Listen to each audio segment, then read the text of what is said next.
Gravação iniciada, presidente. Bom dia a todos. Iniciamos nossa sessão da quinta-feira, no dia 20 da Câmara, segunda sessão da quarta Câmara, da segunda turma da quarta Câmara, da primeira sessão de julgamento do CARF. E eu cumprimento a Patrícia em Brasília, nosso apoio, e cumprimento os conselheiros aqui presentes, o Marco Rogério Borges, Leonardo Luiz Pagano Gonçalves, Evandro Correia Dias, Júlia Roberta Gouveia Sampaio, Iago Luiz Martins, Paula Santos de Abreu, Luciano Bernatti e a minha presidência, Paula Matheus Ciccone. Iniciamos as sessões dessa quinta-feira. Considerando, já dissemos isso antes de começar a sessão, a grande quantidade de processos ainda remanescentes, peço a todos os conselheiros que sejam o mais sucinto e o mais breve possível nos relatos e partindo para o voto logo em seguida. Não vai haver sustentação oral em nenhum dos processos, então podemos iniciar. Iniciamos com o item 39 da pauta, que nós estávamos relatando ontem à tarde, e houve um problema técnico. Nós vamos fazer novamente o processo. A relatoria do conselheiro Pagano. Pagano, por favor. Bom dia. Trata-se de recurso de ofício, que foi interposto face à decisão da RJ, que decidiu cancelar o auto de infração, que imputou multa isolada aplicada em compensação não homologada de crédito R-fonte. Presidente, tem mais colegas? Eu vou me permitir direto ao voto, porque tem uma questão prejudicial, preliminar, que é em relação ao conhecimento do recurso de ofício.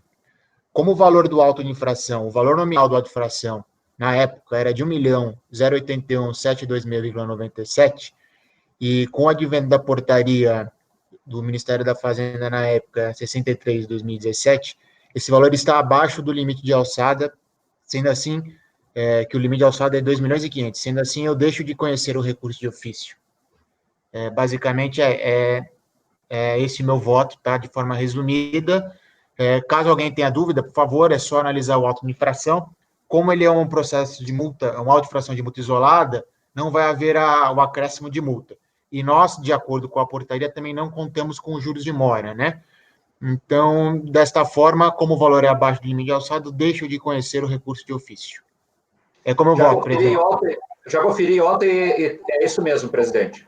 Parece que o Iago também conferiu, então, alguma dúvida? Acho que nenhuma, né? Unânime, não conhecido por estar fora do limite de alçada. Eu tenho o próximo processo agora, é o item 40 da minha relatoria, mas eu estou ainda fazendo umas anotações, depois eu faço isso aqui, peço ao Pagano que continue relatando. O item 42, SG Confecções Limitadas.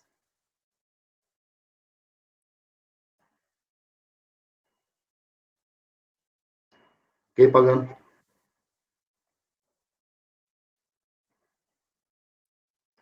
É o microfone que estava fechado, desculpa. Tudo bem, pode começar. Trata-se de recurso voluntário, faça acórdão recorrido, que decidiu manter o auto de infração, que exige multa sob infração acessória de atraso de entrega de DCTF, relativo ao ano calendário 2011, no importe de R$ 89.339,51. A ação fiscal é realizada na empresa Epígrafo, com a lavratura do auto de infração, por multa por atraso de entrega de DCTF, relativo ao ano calendário de 2011, foi com base no artigo 7º, inciso 2, da Lei 10.426 de 2002, com redação dada pelo artigo 19 da 11.051 de 2004. A recorrente foi excluída do Simples Nacional retroativamente até 1 de 1 de 2010 e, por tal motivo, a fiscalização exigiu a entrega de todos os documentos / declarações necessárias para a apuração do RPJ do lucro real. Após ter sido excluída retroativamente, devido à constatação da divergência entre o declarado na DAS e a informação prestada pelas empresas administradoras de cartão de crédito, a fiscalização exigiu que a recorrente entregasse as declarações pertinentes ao lucro real. Eu vou direto ao voto aqui, presidente. Tá? Lembrando que, como aqui é um auto de infração, a DRJ manteve, porque ela entendeu que a multa é devida, relativamente ao atraso da entrega na DCTF. Então, de forma resumida, ela foi excluída. Como ela foi excluída, ela ia ser tributada pelo lucro real. A fiscalização solicitou toda a documentação, ela entregou as suas declarações, só que ela entregou a DCTF em atraso. E, por causa disso, a fiscalização apresentou uma multa, aplicou uma auto de infração de multa em relação à entrega de atraso da DCTF. O recurso é tempestivo, por isso que eu preencho os demais requisitos de admissibilidade, motivo pelo qual eu conheço. A recorrente alega que seu recurso exatamente os mesmos argumentos feitos na impugnação, sem acrescentar documentos ou fatos novos. Pois bem, foi lavrada a auto-infração face a recorrente aplicando multa por atraso na entrega da CTF. Segundo os fatos narrados na acusação fiscal, a acusação fiscal foi decorrente de divergências constatadas entre o declarado pela empresa na sua DAS, Declaração Anual do Simples Nacional, e os valores informados pelas administradoras de cartão de crédito. Entrega à Secretaria da Receita Federal do Brasil com o objetivo de identificar os usuários e seus serviços e os montantes globais mensais movimentados. Verificada e confirmada a divergência na declaração do Simples, da recorrente, e os valores informados pelas administradoras de cartão de crédito, esta foi excluída do regime simplificado a partir de 1/1/2010. Apesar de ter sido excluída do Simples, a fiscalização constatou que, para o ano calendário 2011, objeto dessa ação fiscal que autuou por atraso na entrega da CTF, a recorrente permaneceu apurando seus resultados pelo Simples Nacional, mesmo tendo impeditivo legal. Por conseguinte, foi solicitada a escrituração contábil fiscal específica para o lucro real, conforme a legislação em vigor, o qual não foi entregue à fiscalização. A recorrente, por sua vez, alega que os fatos geradores do auto de infração correspondem ao ano calendário 2011, sendo que só teve ciência da exclusão retroativa do Simples em 18/12/2013. Assim, aduz que não estaria obrigada a apresentar as declarações solicitadas pela fiscalização. Tal alegação não deve ser provida, eis que nos termos do artigo 31 da Lei Complementar 123 de 2006, os efeitos da exclusão do Simples Nacional se iniciam a partir do mês seguinte ao da ocorrência da situação impeditiva. Eu vou pular o artigo, porque acho que todos já conhecem. Sendo assim, entendo correto ver acordo recorrido quando fundamentou a decisão da seguinte forma.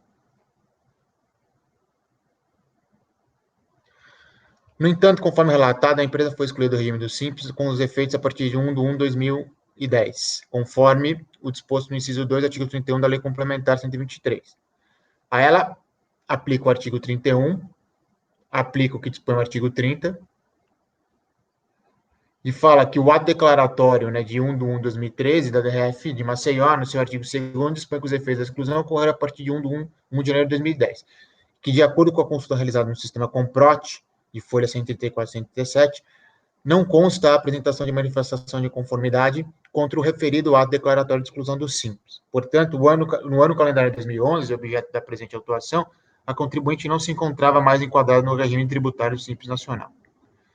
Quanto à alegação de que houve a acumulação indevida da multa de ofício aplicada nos autos do processo 2014-86, com o presente lançamento da multa regulamentar, ocorrendo a bis in idem, entendo que não deve ser acolhida. Como muito bem apontado pelo acordo recorrido, a multa lançada no auto principal, no processo de 2014-86, foi aplicada pelo descumprimento da obrigação tributária principal, com fundamento no artigo 44, incisos 1º e parágrafo 1º da Lei 9.430, por redação dada pelo artigo 14 da 11.488. Não precisa ler o artigo, Vou permitir pular o dispositivo. Sendo assim, tendo em vista que a recorrente não apresentou nenhuma informação ou documento que possa ligar a acusação fiscal, entendo que o acordo deve ser mantido em seus termos, pelo exposto e por tudo que consta processado nos autos, com êxito do recurso voluntário, nego o provimento, mantendo o acordo recorrido em seus termos. É como eu voto. Propôs o relator negar provimento. Alguém quer se manifestar a respeito? Matéria tranquila, Ele analisou, realmente houve atraso. Não havendo manifestação, unânime, negado provimento, item 42, encerrado o julgamento. 43, esse processo da minha relatoria já está aí? Tem o microfone aberto, por favor, gente. É o meu, Cicone, ainda não fechei. Tá, obrigado, Pagano.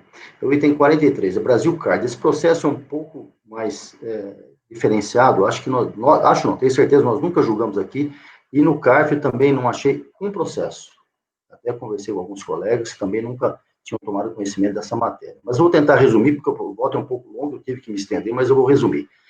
Multa por atraso na entrega da DECRED. DECRED é aquela declaração de movimentação de cartão de crédito, que a Receita Federal, com base na Lei Complementar 105, depois teve outras legislações, até chegar na IN 341 de 2003, que regulamentou.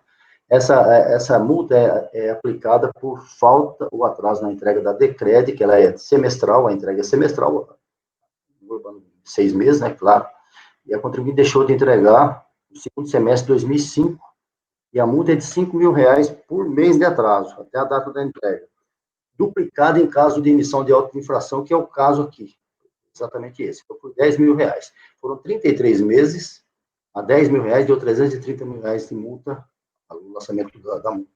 O procedimento é bem longo, eu vou tentar resumir. Foi feita a auto-infração, foi a DRJ, de Juiz de Fora, a DRJ baixou em diligência, porque o contribuinte alegou que não era obrigado a entregar essa decreto.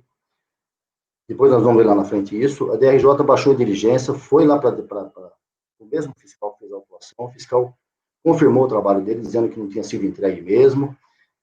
O contribuinte trouxe na sua defesa inicial vários documentos, a DRJ de Juiz de Fora desconsiderou os contratos, entendeu que não tinha, faltava testemunha, outro não tinha registro no cartório, enfim, e manteve a autuação, esse valor aí. No recurso voluntário, o contribuinte volta a bater em cima disso, dizendo que não era obrigado, que ela só operava com cartões de crédito na modalidade private label, que estaria desobrigada da entrega. Tudo isso está escrito no voto, que eu não vou ler. Além disso, ela era uma empresa de factory e tinha outras receitas derivadas de factory. Porque a diligência entendeu o seguinte, olha, a sua receita aqui por cartões de crédito private label dá X. Você declarou no IPJY, essa diferença são outros cartões que você opera que você não está dizendo para a gente. E o contribuinte diz, não, a diferença da minha receita. Em primeiro lugar, não estou sendo autuado por isso. Não está verificando aqui a omissão de receita. Em segundo lugar, essa diferença é em função de que eu tenho outras atividades. Então, eu já vou direto ao voto. O resumo dos fatos são esses. O resumo dos fatos é esse que eu relatei. Eu vou agora já ao voto nas folhas 20. Inicialmente, afasto matérias de cunho constitucional, que o contribuinte insiste nesse aspecto. Na época, até era comum dizer isso. Também disse que não poderia ter acesso às contas bancárias dela, né? Sabe aquele problema do artigo 42 da 9430? Na época, tinha essa discussão, eu já trouxe aqui que foi afastada, estou nas folhas 20 do processo, trouxe a decisão do STF, né? E rejeito dos argumentos. Agora, vou ao mérito. O debate é circunscrito aos lançamentos de multa por atraso da entrega de decrédito, segundo semestre de 2005, realizado sob procedimento fiscal. A respeito da obrigatoriedade da entrega da decrédito e a sua penalização, os atos legais e administrativos que envolvem a matéria principiam com a Lei Complementar 105, de 2011, e com 2001 aqui. E culminam com a IN 341/200 de 2003 da Receita. Então, eu trago a lei, outras leis que tratam do assunto, que compete a Receita, a Lei 9779, que compete à Receita a instituir obrigações acessórias, trago a 10.637, que fixou em R$5.000 essa multa, e duplicando em caso de procedimento de ofício, e trago a IN 341, onde ela diz lá, exatamente com todas as tintas, lá no artigo 3º, parágrafo 2º, que eu pus em negrito, que não deverão ser objeto de decrédito as operações com cartão de compra na modalidade private label. Bom, então agora vou ao voto. Pois bem, de acordo com o texto legislativo regulamentar acima prescrito, foi detectado pela fiscalização que a contribuinte obrigada à satisfação da exigência acessória deveria deixar de cumpri-la referentemente ao segundo semestre de 2005, conforme consulta efetuada nos sistemas da Receita. O fiscal colocou isso daí. Então, vejam que pula, né, um semestre aí. Com isso, foi aberto o procedimento fiscal em fase da recorrente na data de 30/10/2008, emitido o termo exigindo a entrega da referida de crédito. Vocês veem que pula 2003, 2004 e chega em 2005, falta um semestre. O termo está aí, a contribuinte, sob o procedimento fiscal, fez a transmissão da decrédito, que eu reproduzo aí, no dia 13/11/2008, e aí eu continuo. Nesse cenário, exteriorizam-se as seguintes situações incontroversas. Comprovadamente, a entrega da decrédito relativa ao segundo semestre de 2005 foi feita a destempo, e somente após a intimação fiscal, ou seja, sob o procedimento de ofício, de forma que é inverídico o aduzido pela defesa de que tal providência foi feita espontaneamente. A defesa insistiu nisso, estou rebatendo, é uma inverdade. 2. Está correta a forma de apuração de contagem do tempo para aplicação da multa à razão de R$5.000 mês por atraso, duplicado no caso do procedimento de ofício. Então, eu trago aí a contagem, 33 meses, dá 330 mil. Então, nesse primeiro momento, nenhuma irregularidade afetaria os lançamentos. Todavia, a recorrente bate-se fortemente contra tal imposição, alegando, como argumento principal, não estar sujeito à obrigatoriedade da entrega de decreto. Isso porque, no seu entender, apenas realizaria em relação aos cartões de crédito operações denominadas de private label, ou seja, uma modalidade específica de cartão de crédito emitido geralmente por um varejista a favor de seus clientes para realizarem compras no seu estabelecimento com melhores condições. Em simples palavras, um cartão de fidelização que nem sempre ou quase nunca é aceito em outro estabelecimento que não o próprio emitente, que também é conhecido como cartão de crédito de marca própria, que não lança a mão de bandeiras tradicionais no mercado. Estampada essa situação fática de direito, assenta a recorrente estar ao amparo do preceituado do artigo 3º, parágrafo 2º, inciso 2 da IE 341, ou seja, não teria que entregar decreto, eu reproduzo aí. Contra essa linha, posicionaram-se a autoridade lançadora desde o início do procedimento, e mesmo depois da diligência levada a efeito por determinação da DRJ Juiz de Fora, e a segunda turma daquela DRJ.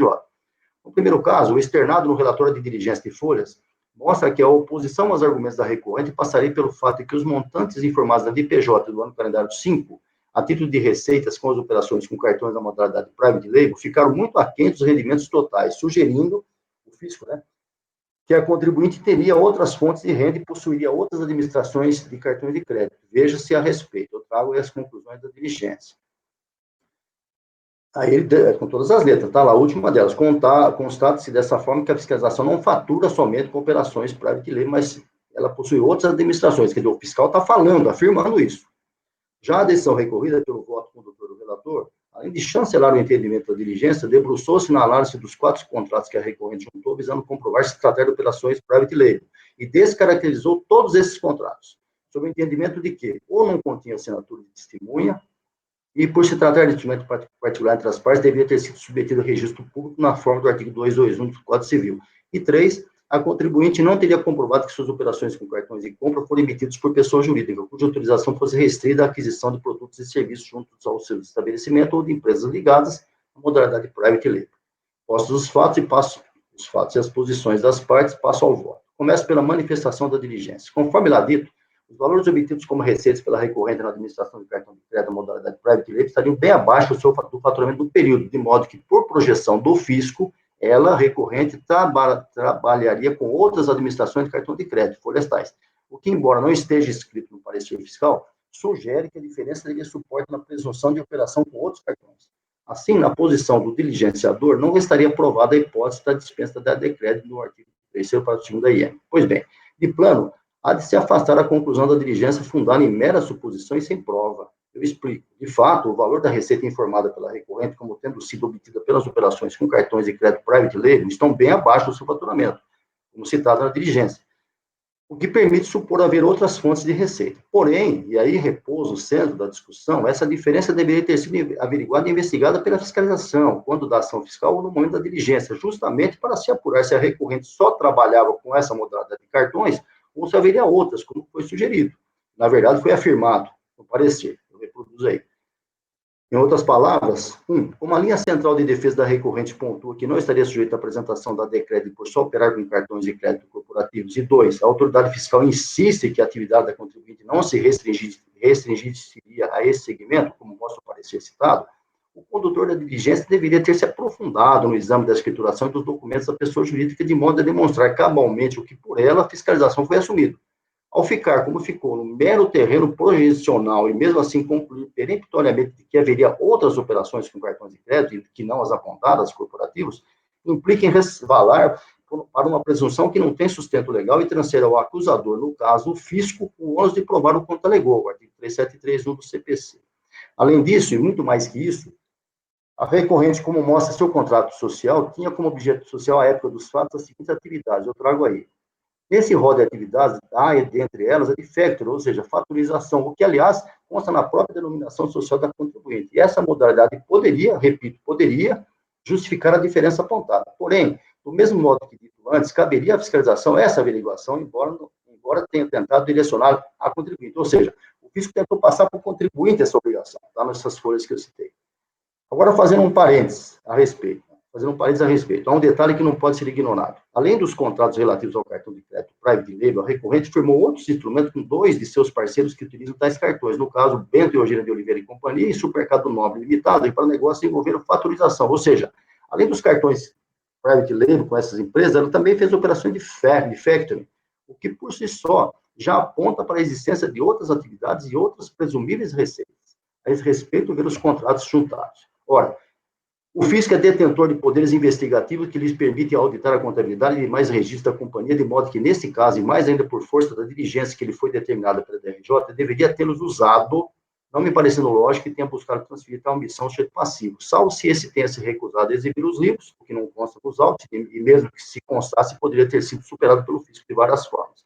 Então, todo o arrazoado de argumentos presentes na diligência acabam por ficar soterrados. Aí eu trago aí.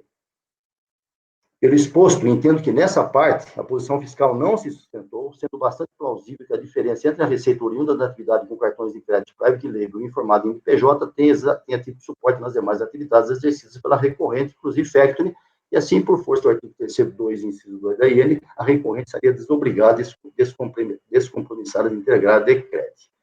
Faço a análise da decisão agora da DRJ acerca dos contratos juntados pela recorrente referente aos cartões de crédito, que a DRJ desconsiderou tudo isso. Para a decisão recorrida, os instrumentos não se revestiriam dos necessários contornos formais que lhe permitissem servir de prova, falta de assinatura de testemunha, ausência de registro público, etc., artigo 221 do Código Civil. Iniciam pela falta de registro, que eu reproduzo o artigo. Em primeiro lugar, penso que o fisco não é o terceiro, o artigo fala terceiro, né? O fisco não é o terceiro que muitos querem enxergar na concepção desse artigo, mas não fosse porque o fisco, nada mais é que o próprio Estado com seu braço tributário e fiscalizatório que dispõe de todas as medidas legais e estruturais para fazer valer seus interesses, inclusive superando eventuais acordos firmados pelos signatários, caso contrariem a lei ou em situações que tentem impedir ou impeçam o surgimento do fato gerador, o nascimento da obrigação tributária ou o pagamento de tributos, não sendo despropositado lembrar a plena vigência do artigo 123 do CTM, que eu reproduzo lá no rodapé. Em outro dizer, a condição imposta pelo Código Civil 2002 para que haja eficácia do contrato perante terceiro diz respeito não somente aos terceiros com potencial e explícito interesse no negócio jurídico pactuado, e não aqueles como o fisco que poderão vir a ter ciência de fatos em eventos futuros, mas que não lhes trouxe prejuízo algum quando da pactuação. Em dizer mais claro, a exigência de registro público e mesmo a necessidade de duas testemunhas visa proteger o terceiro que eventualmente possa vir a ser prejudicado ou foi avançado e que não tenha participado da negociação e formalização do acordo contratual. Isso porque, sendo o negócio jurídico pactuado apenas entre as partes envolvidas, no máximo, só poderá prejudicar o interesse de um terceiro que possua algum vínculo direto com o objeto do negócio, e não o fisco, em relação aos tributos que poderão surgir em razão dessa avença. Exemplo claro dessa situação, de um prejuízo evidente contra o terceiro interessado, seria o caso de uma instrumentalização contratual em que um doador doa um veículo a um donatário, sendo que o referido bem já for objeto de promessa de venda anterior a outro cessionário. Vamos refletir agora. Nesse mesmo exemplo, fosse o fisco um terceiro, na acepção que muitos querem dar ao termo utilizado no artigo 221 do Código Civil, como reagiria ao tomar conhecimento desse contrato de doação e que não foi levado a registro ou não tem testemunhas presentes? Cabe a pergunta, deixaria a autoridade fiscal de exigir o imposto sobre doação, o famoso ITC-MD, simplesmente porque o instrumento contratual estaria desconforme, conforme o preceito do artigo 221 do Código Civil?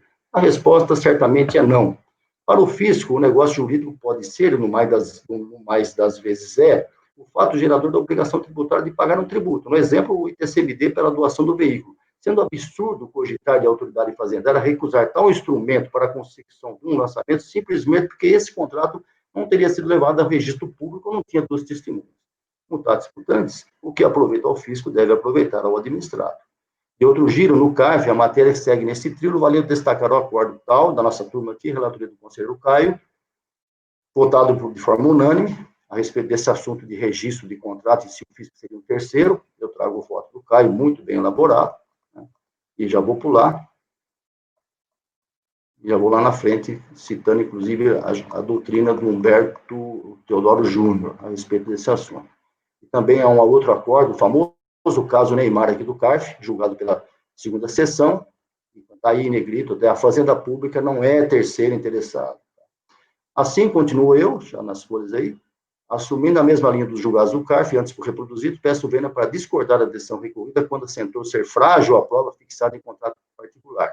Discordo igualmente quando aponta que inexistem testemunhas. Nesse contexto, acompanhando a mais recente jurisprudência da Corte Administrativa, penso que esses aspectos não invalidam os termos contratuais e nem podem ser motivo de questionamento da fiscalização, justamente por não ser o terceiro que alude do dispositivo. Demais disso, no seu vídeo, o artigo 923 do RIR, então vigente, dispõe que os valores escriturados pelo contribuinte devem ser provados por documentos hábeis, tal, ou seja, a contabilidade da contribuinte faria a prova. Finalmente, para fechar o raciocínio, a exigência do caput da norma substantiva, o artigo 221, é flexibilizada por seu parágrafo único, quando assenta a prova do instrumento particular pode suprir-se pelas outras de caráter geral. Legal.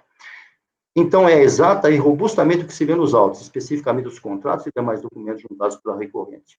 Então, passo agora a ler um por um, vou só resumir. Esses contratos, o contribuinte trouxe 4 contratos. O que chama a atenção, logo no começo eu faço um comentário sobre isso, nas folhas 35, Prefacialmente, não posso deixar de registrar a estranheza da postura da recorrente, que assenta ferozmente não estar obrigada à apresentação da Decred por só operar com cartões corporativos, os private label. E mesmo assim, ela entregou nos outros períodos. E foi por isso, certamente, que houve a fiscalização. Ou se eu não sou obrigado, porque eu entreguei. Só que isso não está em discussão aqui. Então, digo lá nas folhas 36. Se a pessoa jurídica entende que não estava obrigada à entrega da Decred, por que entregou de 2003 a 2007 em todos os semestres, exceto o que aqui se discute?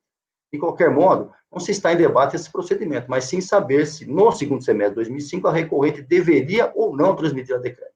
Para tanto, além do que já tratei atrás, exaustivamente até, analisei um a um todos os documentos, concluindo o que segue. Quanto à Decred transmitida, a Decred do período foi entregue sob procedimento fiscal e mostrou 24 registros de operações que a recorrente realizou com seus clientes. Estão aí. São 4 clientes. Na Decred aparece lá 24 registros. Aí também a pessoa que fez isso até anotou a mão, eu reproduzi para ficar bem provado que realmente foi isso. Né? Os contribuintes são esses nomes aí desses clientes. Essas informações respectivos dos contratos foram todos juntados, valendo seu alinhamento para melhor análise. Eu vou só ler esse primeiro, os demais seguem a mesma linha. Então, o primeiro deles, Bento Eugênio de Oliveira e Companhia Limitada, o nome de fantasia, drogaria Santa Maria. Vocês veem que está aí o nome dele aí em cima. Né? Contrato, está nas folhas, a qualificação, eu reproduzo. Está aí o cartão de private label, a marca da drogaria.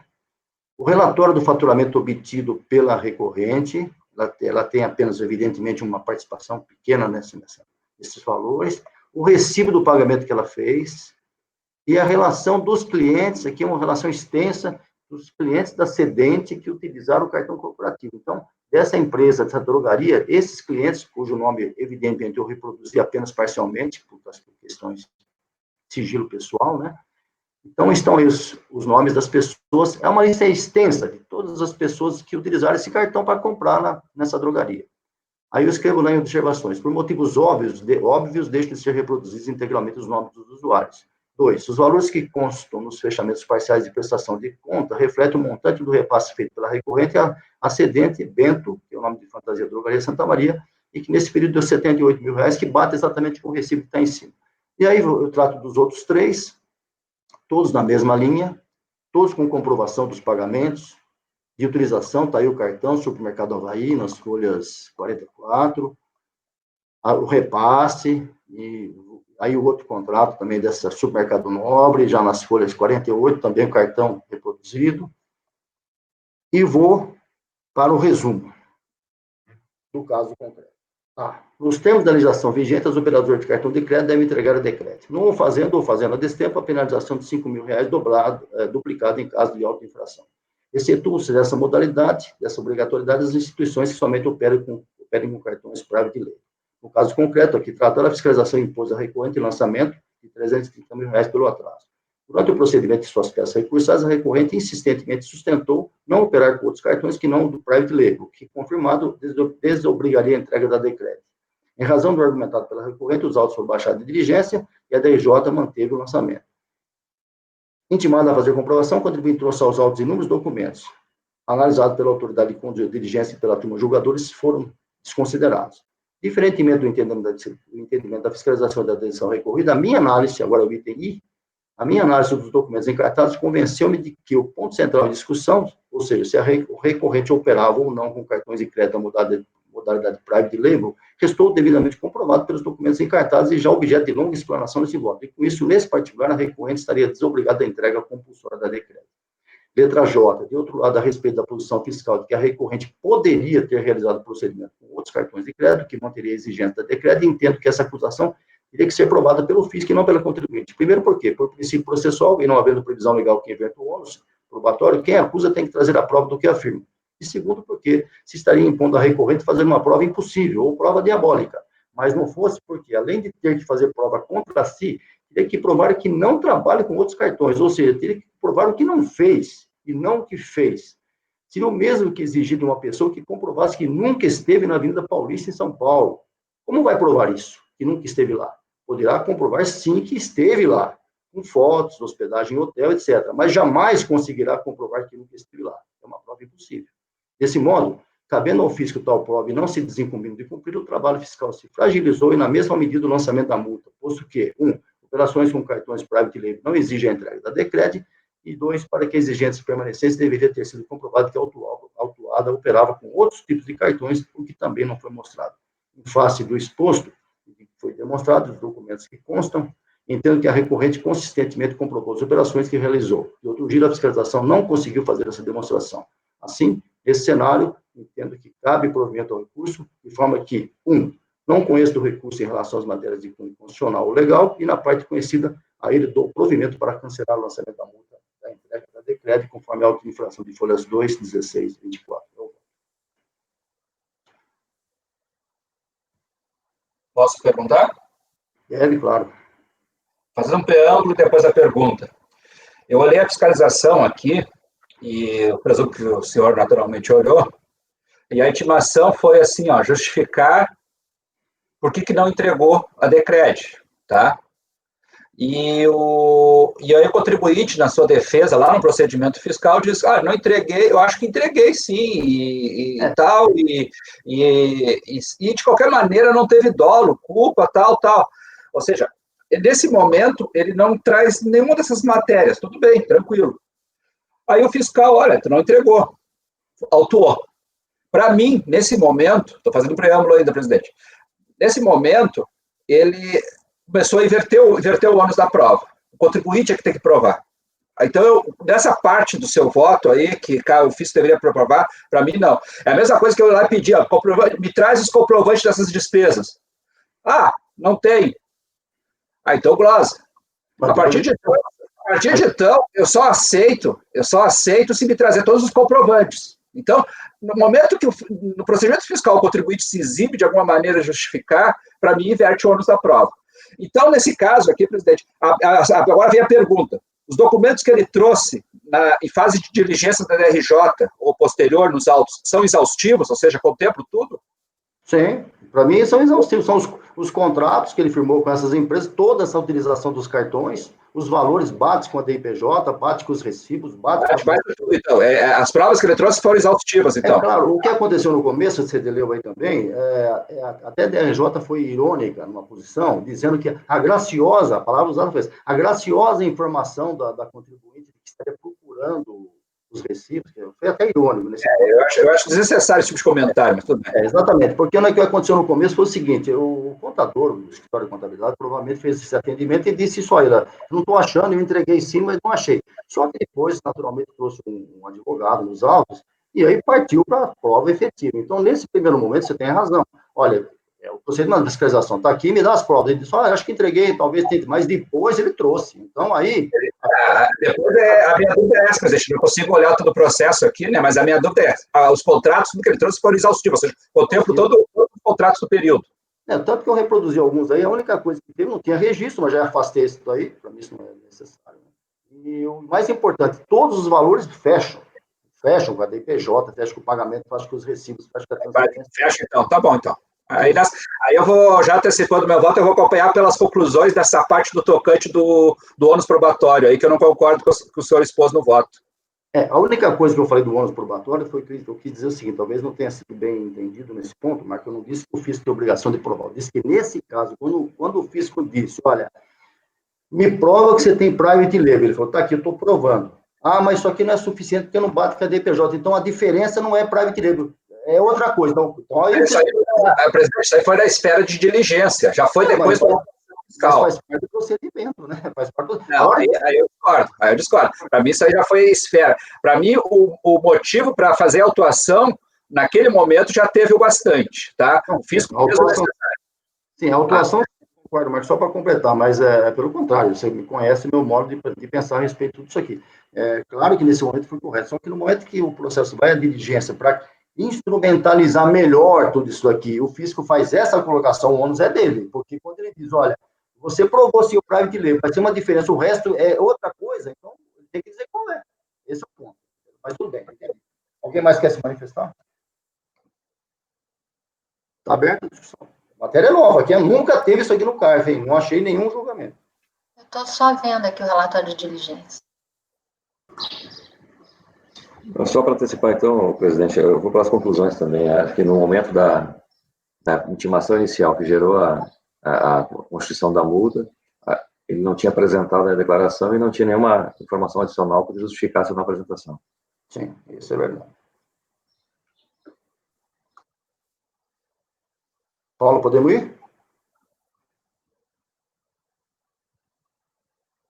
Luciano, você saiu, hein? Nossa, voltou. Achei que tinha caído. Bom, enquanto vai analisando e pagando, o próximo processo é seu, 42, hein? Item 42. Desculpa, o item 42. 42 já foi, acho. 42 não, desculpa. 42 já foi, Sicone. Não, desculpa. Não é não. Deixa eu ver aqui. O próximo item é do Evandro, item 44.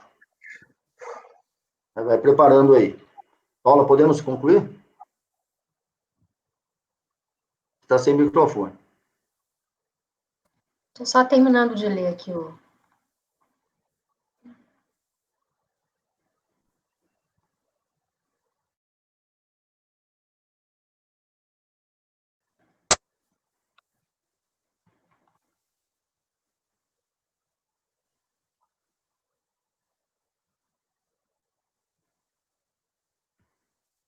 Podemos ir. Então, Marco, acompanha pelas conclusões. Pagano? Eu acompanho o relator. Evandro? Pelas conclusões. Júnior? Com o relator. Thiago, pelas conclusões? Sim. Paula? Com o relator. Luciano? Acompanho o relator, presidente. Unânime, com essas ressalvas dos três colegas, que é pelas conclusões. Julgamento encerrado, continuando. Item 44 e 45. É a relatoria do Evandro. 45. É isso mesmo, 44 e 45. Evandro, pode fazer os dois. 44, ele trata de exclusão do Simples Nacional no ano calendário de 2011, que foi apurado que o contribuinte tinha débito cuja exigibilidade não estava suspensa. Né? Aqui no relatório reproduz a tabela aqui com os débitos do contribuinte. O acórdão julgou a manifestação de conformidade improcedente. Né? Vamos ao voto do conheço do recurso. Né? Aí vamos lá. Basicamente, a gente entra muito pouco no mérito aqui. Ele alega somente preliminares, né? Então, a primeira alegação preliminar dela é que o pagamento de débitos com condições da permanência do regime Simples Nacional viola princípios e garantias constitucionais. Dentre eles, o tratamento favorecido destinado a microempresas e empresas de pequeno porte e os princípios de hierarquia de leis, da equidade, da capacidade contributiva. Eu trago aqui toda essa argumentação do contribuinte. Vou pedir a gentileza de fechar o microfone aí. Pagando, o seu está em baixa definição? Vou colocar em baixa, se estiver em alta. Evandro, o meu está em baixa definição e o microfone estava fechado, não era eu, não. Uhum. Não, o microfone não, só a questão de definição. Então, vamos lá. A definição também está em baixa. Tá ruim a conexão aí, da internet. Né? A recorrente alega também que a exclusão do regime Simples Nacional somente poderia ser procedida após o procedimento administrativo que oferecesse garantia ao contraditório e ampla defesa. Né? Ela foi excluída em virtude de possuir débito, com exigibilidade não suspensa. Eu ressalto aqui que o CARF não é competente para se pronunciar sobre as alegações de inconstitucionalidade do artigo 5 da Lei Complementar, trago a súmula CARF número 2. Né? A questão de tratamentos, ele fala também tratamento diferenciado em contribuinte. Eu falo que não há, pois que não, rejeito essas alegações, pois não havia previsão legal na Lei Complementar para que os débitos Simples Nacionais fossem passados até 31 de dezembro de 2011. Né? Então, antes exposto, eu estou rejeitando essas preliminares trazidas pela recorrente. Vamos ao mérito. Ela alega que efetuou o pagamento dos débitos que motivaram a exclusão do Simples Nacional. Né? Acontece que ela fez esse pagamento a posteriori, o prazo para que fosse suprido essa inconsistência, essa ausência de pagamento. Né? Deixa eu ver quando é que foi. Aqui, exatamente, no meta, ela traz exatamente a tese do Pagano aqui, que enquanto o processo está sendo discutido, o processo administrativo, ela teria oportunidade para fazer esse pagamento. Então, conforme a maioria dos colegiados, né, entendo que ela tem esse prazo de 30 dias após a contada ciência da comunicação. Né, e considerando que ela não regularizou de forma tempestiva o débito, eu estou mantendo a exclusão dela do Simples Nacional. Vamos ver o 45. Esse foi qual? Esse foi o 44. Deixa eu ver. Vamos ver o 45.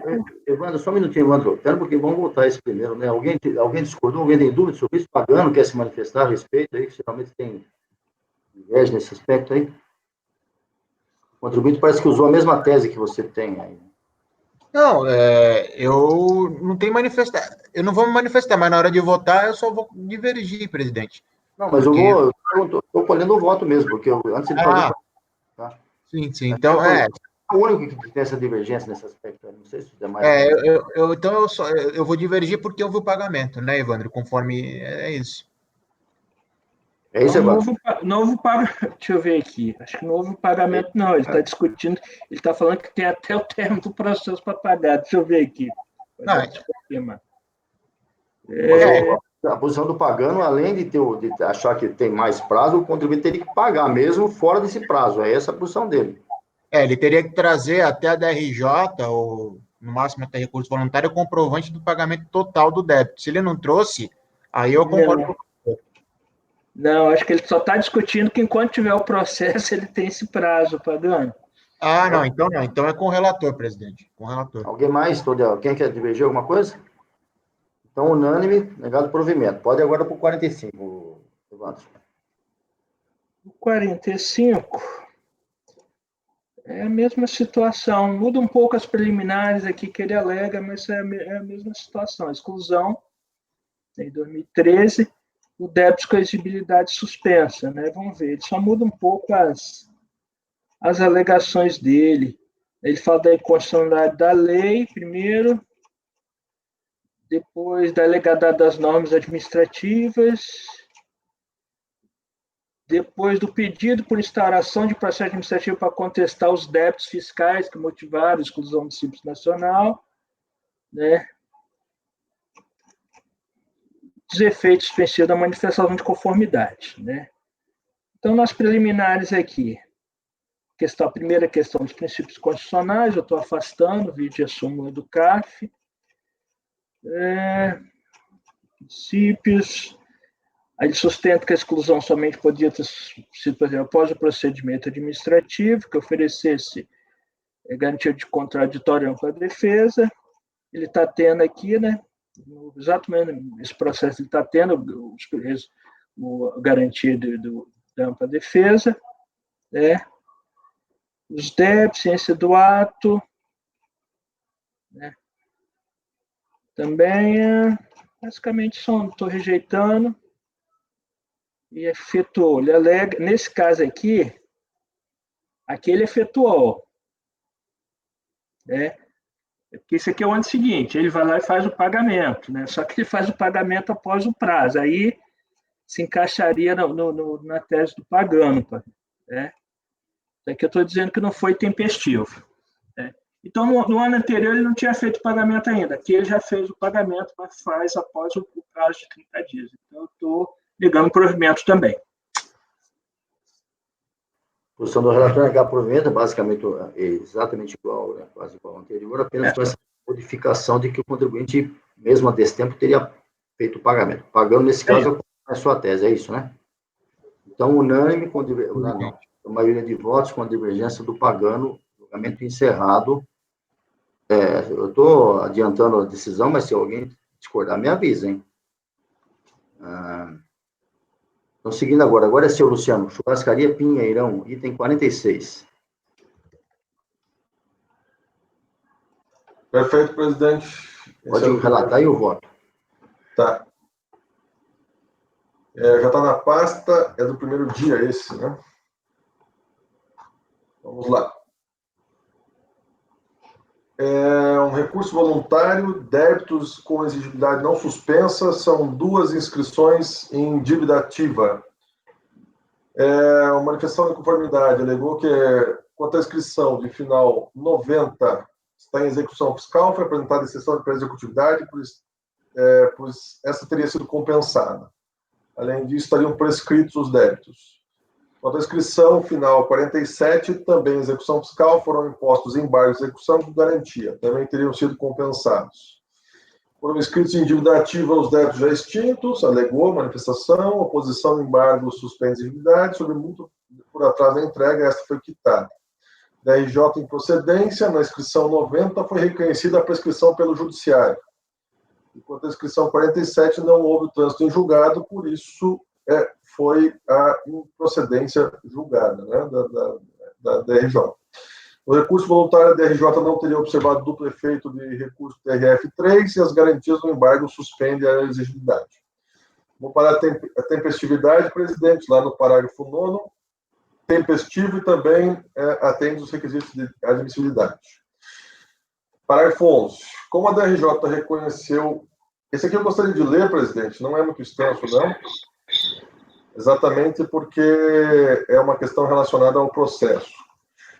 Parágrafo 11. Como a DRJ reconheceu que a inscrição em dívida ativa final 90 foi regularizada no prazo previsto em lei, conforme se percebe da colação da parte do texto do acórdão abaixo, então a discussão se restringe ao débito inscrito na dívida ativa final número 47.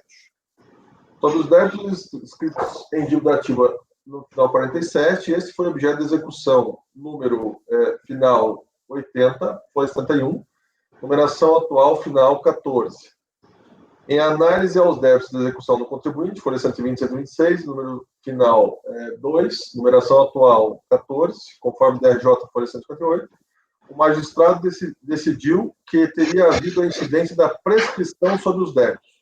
Eu colei aqui, colacionei a decisão dele.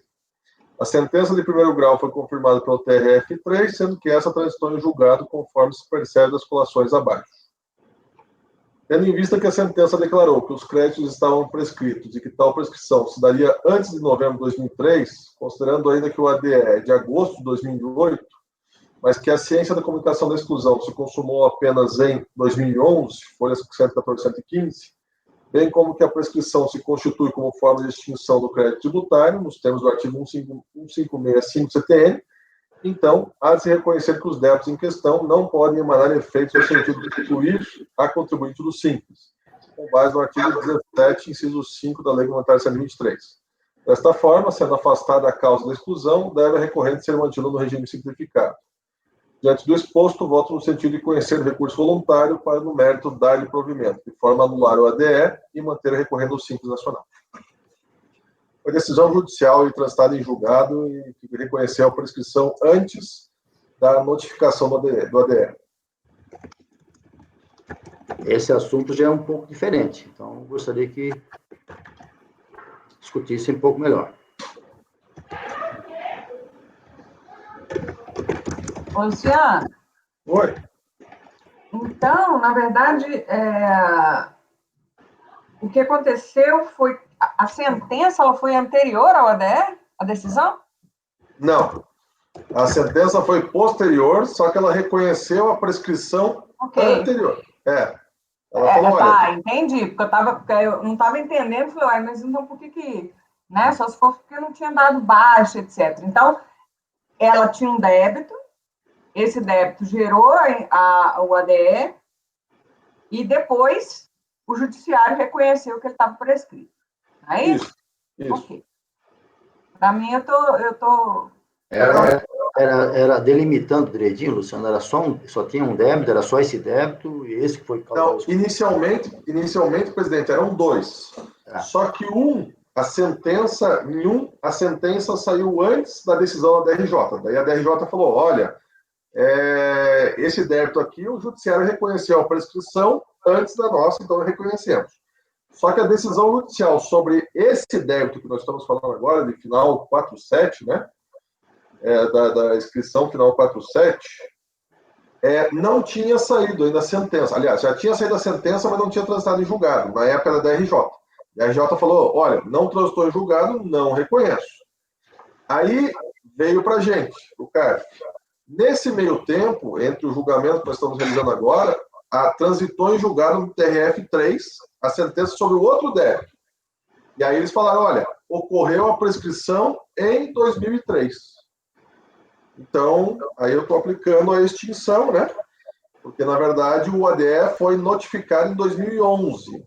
A sentença, ela retroage os efeitos a 2003, reconhece a prescrição em 2003. Por isso que eu entendo que é o caso de dar provimento, né? Porque a causa que justificou a exclusão do contribuinte, ela estava extinta.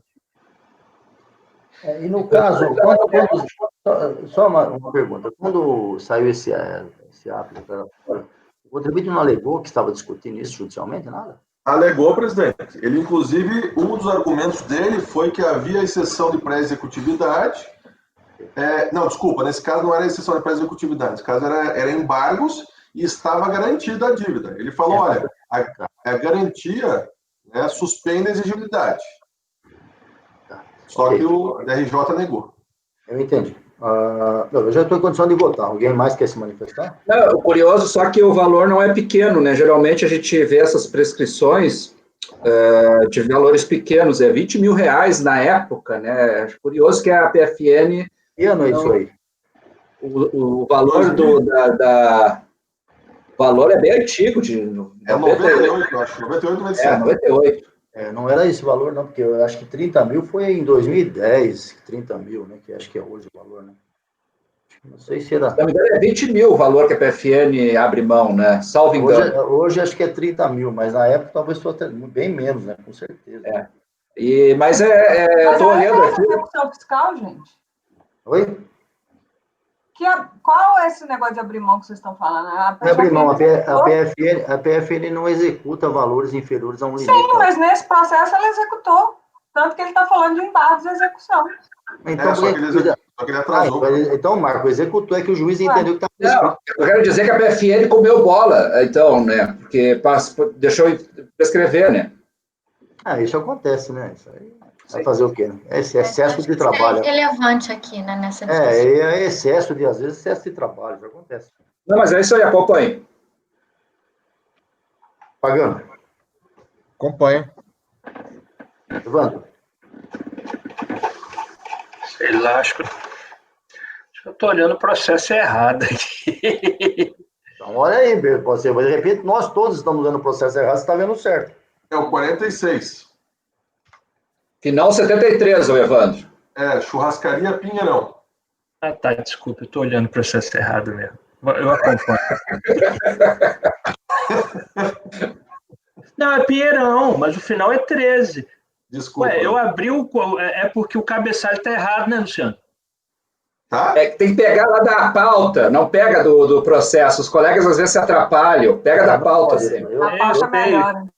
Poxa, Evandro, é verdade. Peço desculpas, eu vou corrigir já isso aqui. Não, o processo correto é final 7.3, né? Geralmente eu pego da pauta aqui. Eu esqueci de mudar o cabeçalho aqui. Eu peguei de um outro e esqueci de mudar. Então, tá bom, vou acompanhar o relator. Mas o texto tá certo, tá? Eu só não mudei lá em cima. Tá. Isso é normal, a gente faz isso mesmo. Júnior. Com o relator. Iago. Com o relator. Paula. Acompanho. Acompanho, né? Acho que não há dúvida se o débito que implicou na exclusão, ele não existia, não pode ficar lá, né? Então, dado o provimento ao recurso voluntário e mantido o contribuinte no regime. Seguindo o item 47, relatoria da conselheira Júnior, José Batista Pessoa. Tá no microfone. Microfone. Pronto, vamos lá. Tá. Esse processo aqui, eu vou só falar um pouquinho do relatório e depois a gente vai direto para o voto. O que acontece aqui? Esse processo foi, o motivo da exclusão foi prática reiterada de infração, tá? Só que aí, aí, no caso, a infração seria deixar de escrever o empregado nos livros próprios, né? E aí, isso veio de uma formalização do Ministério Público do Trabalho, tá? E tá dando eco aí, por favor, se alguém puder fechar. Ele veio de uma fiscalização do Ministério Público do Trabalho, tá? E aí, quando ele impugnou, né, na manifestação de conformidade, ele fala, olha, não era prática reiterada, isso que não está definitivamente decidido, essa infração, porque eu, inclusive, apresentei uma impugnação a esta infração no Ministério Público do Trabalho. A DRJ negou, e aí, quando chega em grau de recurso, ele traz o parecer do Ministério Público do Trabalho, que eu acho que vai ser relevante, tá? E o parecer, basicamente, conclui que não ia precisar de fazer uma ação, e, no final, o parecer menciona que, na verdade, não haveria a prática reiterada. Então, a gente pode ir para o voto. Conforme exposto no relatório, trata-se de exclusão, de ato de exclusão em tela. O ato de exclusão em tela decorre de representação formalizada através do ofício 2897 da Procuradoria Geral do Trabalho, Regional do Trabalho, no município de Anápolis, Goiás, pelo qual solicita a RFB a imediata abertura de procedimento para exclusão da pessoa jurídica assim identificada do Simples, folhas 4 e 5. Aí eu trouxe aí a representação que foi feita pelo Ministério Público. O auto de infração que deu origem à comunicação do processo de exclusão possui o seguinte histórico. E aí eu trago só o histórico, era o seguinte, eles teriam detectado a existência de 3 empregados, eles foram lá fazer uma diligência, e esses empregados não estariam registrados, tá? Desde a impugnação, o contribuinte traz declarações dessas pessoas de que elas não seriam empregadas, mas a DRF entende que isso não seria um documento que ela pudesse aceitar para provar a ausência da infração. E aí, então, acho que não precisa da gente ver.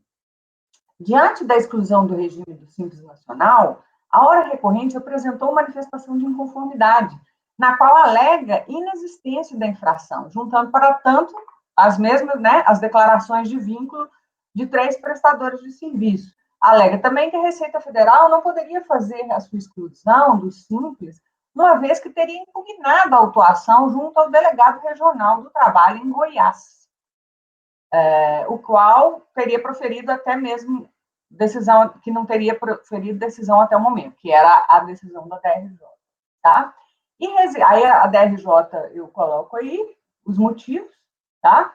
Que ela entende que, na verdade, isso aqui deveria ter um registro, se ele fosse autônomo, e que os outros funcionários, então, que a declaração dos funcionários não teria um valor probatório, e etc. Em resignado, o contribuinte apresenta o recurso voluntário, no qual reitera a inexistência da conduta reiterada alegada na autuação e decisão recorrida, e promove, em fase recursal, a juntada da manifestação do Ministério Público do Trabalho de Anápolis, folha 73 e 76, ao indeferir a instauração de inquérito civil contra a empresa, que, ao indeferir contra a empresa, reconhece a inexistência da infração apontada. Em primeiro lugar, é importante ressaltar que a juntada da manifestação do Ministério Público do Trabalho em Anápolis não se encontra alcançada pela preclusão do parágrafo 4º do artigo 16 da Lei 72, do Decreto-Lei 7235, uma vez que se trata de fato superveniente, tá? Aí ela só foi proferida depois. Conforme já exposto, trata-se de ato de exclusão que tem por fundamento o inciso 9º do artigo 29 da Lei Complementar 123, que assim dispõe. Exclusão de ofício das empresas optantes dar-se-á quando, 12, omitir de forma reiterada da folha de pagamento da empresa ou documento de informação previsto pela legislação previdenciária, trabalhista ou tributária, segurado empregado trabalhador avulso ou contribuinte individual que lhe preste serviço. Considera-se prática reiterada para os fins do disposto no inciso 5, 11 e 12, a ocorrência em 2 ou mais períodos de apuração consecutivos ou alternados de idênticas infrações, inclusive de natureza acessória, verificada em relação aos últimos 5 anos, formalizadas por intermédio de auto de infração ou notificação de lançamento. Ressalte-se que, como já demonstrado acima, o ofício que deu origem ao ato declaratório de exclusão foi enviado pela Procuradoria Regional do Trabalho em Anápolis. Nesse sentido, fundamental para a solução da controvérsia a análise da manifestação desta mesma Procuradoria quando rejeitou a instauração de inquérito civil. Isso porque, depois de tecer considerações sobre as causas que justificam a instauração do referido inquérito, conclui a Procuradoria, e aí eu vou ler. Pois bem, feitas essas considerações teóricas, cumpre voltar os olhos para o caso concreto, cujas características deixam evidenciada a ausência de repercussão social significativa que justifique, pelo menos por hora, a atuação do MPT. De fato, as condutas denunciadas podem ser corrigidas com efetividade mediante a aplicação dos instrumentos legais disponibilizados à auditoria do trabalho e aos próprios trabalhadores. Ademais, é reduzido o número de empregados possivelmente prejudicados. No CAGED, consta um total de 1 trabalhador para o mês 10 de 2002. Por outro lado, o possível infrator é primário perante este MPT, conforme certidão constante dos autos, o que afasta, até o momento, a conclusão de que se trata de um empregador que reiteradamente descumpre suas obrigações legais. Tal manifestação é decisiva para a solução da controvérsia dos autos, uma vez que a própria autoridade que deu origem à notificação da qual resultou o processo de exclusão do Simples Nacional reconhece a inexistência da reiteração da conduta, a qual é pressuposto indispensável à aplicação da norma do artigo 29, inciso 4, da Lei Complementar 123 de 2006. Em face do exposto, dou provimento ao recurso. Também é um tema diferente, né? Então, seria bom conversar. Ivandro, falando.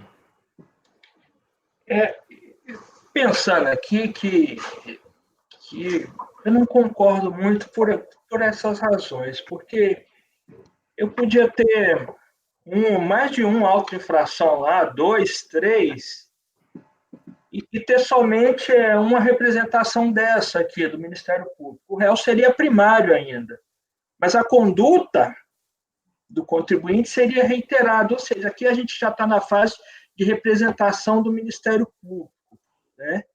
Mas eu analisei os autos, eu vi a prova lá, Juninho, só tem um auto de infração, né? Então, vamos supor, eu não conheço bem as práticas lá no Ministério Público, mas vamos supor que a prova trazida trouxesse 2 autos de infração, lá em datas distintas, e tivesse aqui dizendo, olha, o réu consta como primário ainda. Mesmo assim, eu teria uma conduta reiterada. Me parece que isso é possível, né? Então, eu vou adiantar aqui. Pelo que eu analisei, não tem a prova da conduta reiterada, que é o auto de infração reiterado, né? Eu vou acompanhar a relatora aqui pelas conclusões no caso. O Iago quer falar. Vocês entenderam que eu consegui fazer a distinção que eu fiz? Deixa o Iago se manifestar. Iago. Bem rápido, presidente. Eu acho que a prova determinante é essa parte final da manifestação do Ministério Público, da minha ótica, né, que ele elimina essa questão da reiterada, porque ele fala que é um funcionário durante o mês de outubro de 2012. E ele termina aquela última frase dele dizendo o seguinte, por outro lado, o possível infrator é primário perante este Ministério Público do Trabalho, né, o que afasta até o momento a conclusão de que se trata de empregador que reiteradamente descumpre as normas legais. Assim, eu estou confortável para acompanhar a relatora por conta dessa manifestação do Ministério Público do Trabalho. Então, essa observação. Alguém mais quer se manifestar? Mas acho que era mais de um empregado, não era o auto ou não? Era. O auto era de 3 empregados. Ele tinha um empregado no sistema cadastrado, Iago. Ele tinha só um empregado regular, pelo que eu entendi ali. Os outros 3 ficaram na investigação que foi feita. E os 3 não estavam, os 3 foram... Os outros 3 ficaram... O que eu pressuponho disso, Marcos? Assim, desculpa, presidente, só para ser rápido. Só corrigir esse dado aí. Não, eu entendo isso, mas assim, o que acontece? Eu acho que depois das diligências que o Ministério Público conduziu, ele chegou a essa conclusão, que era um empregado por um mês. Entendeu? Não. Bom. Nós não temos todo esse processo, o procedimento do Ministério do Trabalho, o que realmente concluiu lá no final. Inicialmente seriam 3, mas o que ele concluiu ao final é isso. E aí, por essa razão que eu acompanho a relatora. Até porque a relatora colocou claramente no voto que essa manifestação do Ministério Público, que é o órgão competente no caso aí, é superveniente, né? Ela veio posterior a todo esse procedimento. E o procedimento da fiscalização... Na época da decisão da DRJ, nem tinha isso. Não está aqui exatamente. a data dela, não, mas ela foi posterior. Ele juntou ela só em fase recursal. Tá certo. E o procedimento da fiscalização lá de entrevistar, entre aspas, os empregados, é sempre um pouco frágil essas coisas, né? Mas as ferramentas que ela tem, né? Não, sim, tudo bem, não. São válidas essas ferramentas, mas eu estou dizendo, dentro desse contexto todo aí que já foi falado, eu acho que realmente contribui. Tem razão. No âmbito da fiscalização do trabalho, do INSS, as provas eram mais frágeis, mas, em regra, até o judiciário aceitava essas provas. Na Fazenda, não. Até por envolver a cobrança de tributo ali, então... a prova tinha que ser mais robusta. Mas aqui, na verdade, essa investigação, pelo que eu li no voto, que foi feita pela delegacia, pela Receita Federal, né? A Receita que foi lá investigar o... Não, delegacia do trabalho. Foi a delegacia do trabalho, não foi a delegacia do trabalho que faz essa atividade. Olha o que está escrito no voto, então eu não estou dizendo outra coisa. O processo, folha 5. A DRJ negou o provimento da impugnação com base no seguinte fundamento, aspas, de plano, vale lembrar que a Receita agiu municiada, tal. No caso, a autoridade fiscal relata que o procedimento adotado na ação fiscal foi de entrevistar pessoas. Não, olha aqui, Ciccone, de plano, vale lembrar que a RFB agiu municiada pelas informações... Ok, depois continua. No caso, vou deixar que a autoridade... Quem efetivou as autuações foi o Ministério do Trabalho. Quem é que ele chama de autoridade fiscal aqui? É o fiscal do trabalho. Tá bom. Fiscal do trabalho. Tá bom. Então, vamos lá, Marco, voltando. Acompanhe. Pagano. Acompanhe. Evandro. Pelas conclusões. Iágaro. Acompanhe. Paula. Acompanho. Luciano. Com a relatora, presidente. Também com a relatora, exceto o Evandro, que foi pelas conclusões, mas unânime, né? Continuando, item 40, julgamento encerrado, item 47, item 48, relatoria da conselheira Paula, contribuinte Maria Nelva Briguente. Pode relato e voto, Paula. Já está aí na pasta? Esse é um retorno de diligência. Eu vou ser breve antes de entrar no voto, que eu também faço um breve resumo, mas essa contribuinte foi excluída do Simples Nacional em razão de comercializar, né, mercadorias objeto de descaminho, 530 maços de cigarro, se não me engano. Então, a apreensão foi feita pela Cefaes de Santa Catarina, ou pelo Estado de Santa Catarina, e então, abriu-se um processo administrativo de perdimento de mercadorias. A contribuinte alega que ela não teve a oportunidade de se defender naquele processo de perdimento, porque ela não foi citada, e, por esse motivo, ela está dizendo que ela não pôde se defender devidamente nesse processo. Então, como não tinha nenhum documento de intimação ou de citação da contribuinte para responder naquele processo, e porque o ADE ele foi emitido também utilizando-se o termo de revelia naquele outro processo, essa turma, por maioria, decidiu converter o julgamento em diligência para ver se ela tinha tido realmente o direito de defesa cerceado. Então, eu já vou para o voto, que eu falo, inclusive, do resultado da diligência, nas folhas 4. Conforme relatado acima, a recorrente foi excluída do Simples Nacional por meio do ato declaratório tal, a partir de 1 de fevereiro de 2012, com impedimento à opção nos 3 anos calendários seguintes, em razão de ter praticado, comercializado mercadoria objeto de contrabando ou descaminho.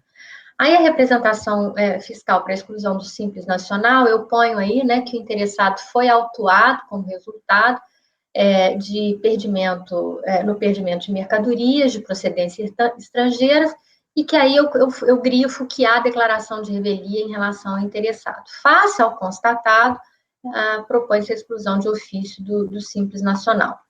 Como já destacado na resolução número 1402/001/130, não caberia nesse processo administrativo fiscal discutir a ocorrência ou não da prática de comercialização de mercadoria objeto de descaminho pela hora recorrente, vez que tal questão foi objeto de discussão no processo 2005-85 de final, né, onde se operou sua revelia, que é o processo de perdimento. Ocorre que a recorrente alega não ter tido a oportunidade de se defender naquele processo e, por ter tido seu direito de defesa cerceado, esse processo seria nulo, vez que o presente processo é decorrente do primeiro. Por esse motivo, nesse processo foi convertido em diligência, esse processo foi convertido em diligência para que a unidade de origem juntasse aos autos a cópia da intimação da contribuinte para a ciência da lavratura do auto de infração, do qual decorre esse processo. Em resposta, a Superintendência da Receita Federal do Brasil, da 9ª Região Fiscal, destacou que não há previsão legal para intimação via postal, muito embora nada se tenha sido solicitado nesse sentido. E, por isso, a intimação foi realizada por edital, acostando aos autos cópia do mesmo. As folhas 64. Não há, todavia, qualquer demonstração de tentativa de intimação pessoal, conforme expressamente determinam os artigos 774 do Decreto 6.759 de 2009 e artigo 27 do Decreto-Lei... Artigo 27 do Decreto-Lei 1.455 de 76, combinado com o artigo 23 do Decreto 70.235. Aí eu coloco, faço a transcrição dos artigos aí.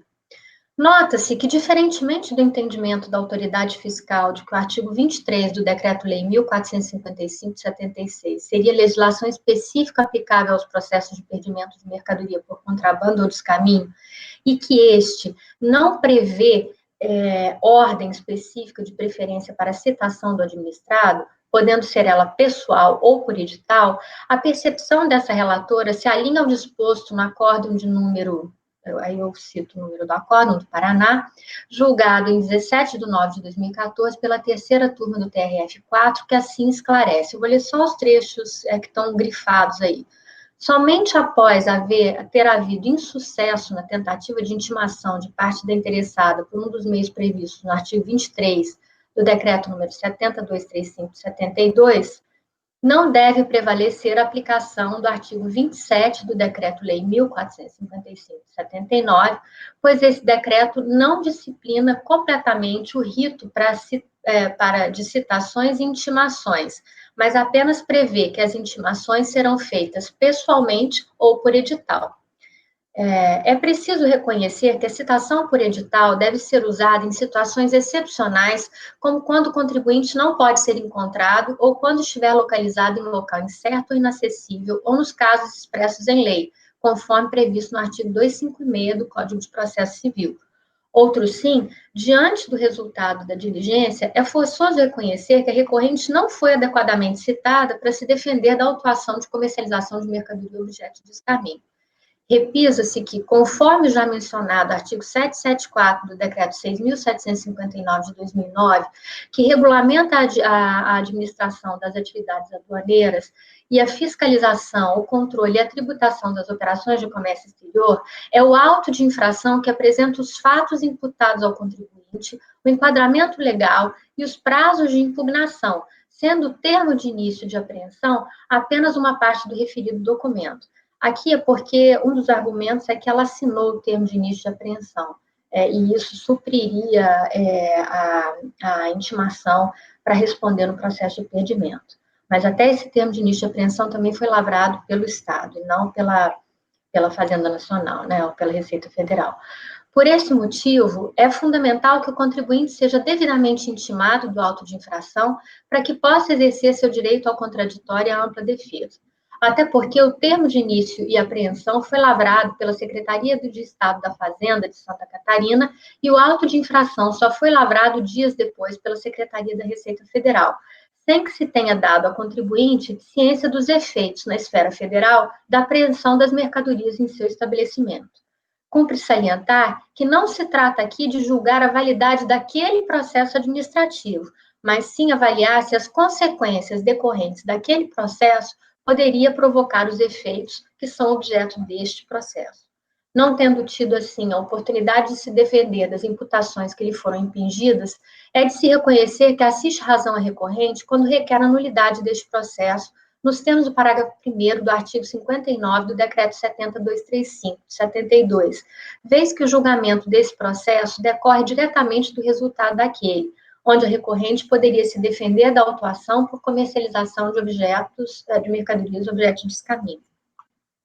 E aí eu trago, né, o parágrafo 1º, que determina que a nulidade de qualquer ato só prejudica os posteriores que dele diretamente dependam ou que sejam consequência. Por esse motivo, eu voto por dar provimento ao recurso voluntário para cancelamento do ADE e a consequente exclusão da recorrência do Simples Nacional. Eu sei que isso vai ser objeto de bastante discussão, essa decisão, mas é assim que eu penso. Bom, Evandro. Não vai dar bastante discussão nisso, não. Você bem resumido. Primeiro, eu acho que qualquer discussão lá da autuação tem que ser feita no outro processo, né? Acho que não tem sentido a gente discutir isso aqui. Segundo, processo de perdimento de mercadoria não se aplica o PAF, não se aplica o 70.232. A gente não tem nem competência para discutir aquele processo. A competência é da unidade. É um procedimento específico, regulado por legislação específica. Então, tem uma legislação específica que diz que pode ser, pessoal, ou por edital, eu não tenho que suprir isso com PAF, eu não tenho que suprir isso com o Código de Processo Civil, porque já está regulamentado. Na prática, eu já trabalhei na aduana, já trabalhei na fronteira, o contribuinte sabe disso, né? Tanto que você vai lá na delegacia, que tem região aduaneira, quem tem interesse em se defender do auto, vai procurar o edital lá, eles sabem, eles já vão lá e procuram, tem centenas de editais lá na repartição. Então, né, e geralmente é contrabandista, né, que trabalha com essa questão de cigarro, eles já estão habituados a isso, eles não se dão nem ao trabalho de se defender do auto de apreensão de cigarros, né? Então, eles já sabem como é que funciona esse procedimento. Então, em síntese, não se aplica o 70.232. Se a gente for aplicar o 70.232, a gente vai mudar todo o processo de perdimento da aduana, com os milhares e milhares de processos. 70.236. E muito menos o Código de Processo Civil. Alguém mais quer falar? Marco, depois o Luciano. O Luciano pediu antes, presidente. Desculpa, então, Luciano, você. Presidente, sabe que enquanto a relatora estava relatando, eu fiquei pensando assim, mas por que então que nós pedimos a conversão da diligência? Não foi nós aqui, né? Não foi a gente? Não sei. Foi aqui? Luciano. Fomos nós há 2 meses atrás. Eu sou contra a diligência, mas aqui, em regra, as diligências não são negadas pela turma. Mesmo que a gente não concorda, se o conselheiro tem uma dúvida e quer prosseguir na diligência... Isso ele também não quer dizer que a diligência vincule a gente, é uma questão... a gente concorda, por exemplo, tem questões de tempestividade na compensação, de espontaneidade na compensação. Não, eu entendo que não tem que ver os argumentos lá de espontaneidade. Entendo que se aplica. Mas se o conselheiro pede, não, eu quero ver, eu quero confirmar se ele estava espontâneo ou mesmo não, a gente acaba cedendo nessa diligência. E regra, né? Pelo teor, desculpe, posso me intrometer, pelo teor da resolução, até o Wilson foi contrário na época, eu me lembro dessa discussão, e pelo teor da resolução, a princípio não havia indícios de não intimação lá do termo de apreensão. Então, foi pedido esclarecimentos na resolução da ciência, e se houve a ciência e os termos, e aí veio a resposta, né, então, na realidade, pelo teor, assim, da resolução na época, foi isso. Mas eu me lembro até que o Wilson, e agora a gente tem tudo gravado, fica melhor, alertou, já tinha alertado disso aí, que, olha, e o Evandro também tinha, salvo engano, o regulamento aduaneiro é outro, até porque quem trabalha em área aduaneira, eu nunca trabalhei, sabe que o processo é simplificado. Imagina se a gente vai lá, por isso que a gente na Receita tem uma denominação de zonas primárias e zona secundária. Então, o contribuinte que está transitando lá na área aduaneira tem que ser resolvido na hora. Às vezes, o que acontece? Ele deixa a mercadoria lá e some. Até porque sabe, vai dar. Por isso que existe a previsão de edital. Seria só para ser pessoal, quando se fala em zona aduaneira. Então, na realidade, o edital é para salvaguardar, porque o contribuinte, às vezes, ele prefere deixar a mercadoria apreendida lá para não correr o risco de depois reclamar. Então, é totalmente diferente o processo, e não tem como equiparar o artigo 23 de 7235 ao caso aqui. Luciano, só te respondendo, porque foi feita a diligência, agora eu lembrei. Pelo mesmo problema de ontem, os conselheiros do contribuinte não têm acesso ao outro processo. A gente queria saber se havia a intimação ou não.